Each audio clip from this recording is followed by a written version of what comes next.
তুই কি কোস? তাই তাহলে এখন কি করা নলি মারা এটা ললি মারবো। তাই কয় মিনিট লাগবে না হ্যাঁ কয় মিনিট লাগবে এই তো হইলো। তাই হয়ে যাবে না এক্ষুনি তাইলে ভাই কি অবস্থা? তাহলে রস খাতি সব চলে আসবে এই আজ কয় তারিখ আজকে 24।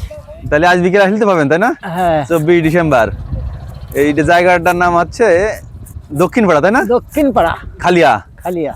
বিনোদপুর আলোক দিয়া পার হয়ে চলে আসছে হবে তাই না হ্যাঁ এই দেখেন একেবার আজকেই প্রথম শুরু একেবার রস পড়া শুরু হয়েছে যার যার খাইতে ইচ্ছা চলে আসবেন লিটার কত লিটার 120, 120 গিলাস 20 গিলাস 20। আর এছাড়াও যদি যারা গুড় নিতে চায় তারা গুড় নিতে পারবে পাটালি নিতে পারবে আর যাদের মনে হয় যে গুড়ি ভেজাল আছে হ্যাঁ তারাই কিন্তু রস কিনে নিতে বাড়ি জ্বালাই নেবে রস কিনে নিয়ে বানাই নিবি খাটি। বাড়ি একেবারে বানিয়ে নেবে তাহলে আর কোনো ঝামেলা নেই বেজালে কোনো সুযোগ নেই, যদি বেজালে কথা কয় তা সেইটাই বেজাল।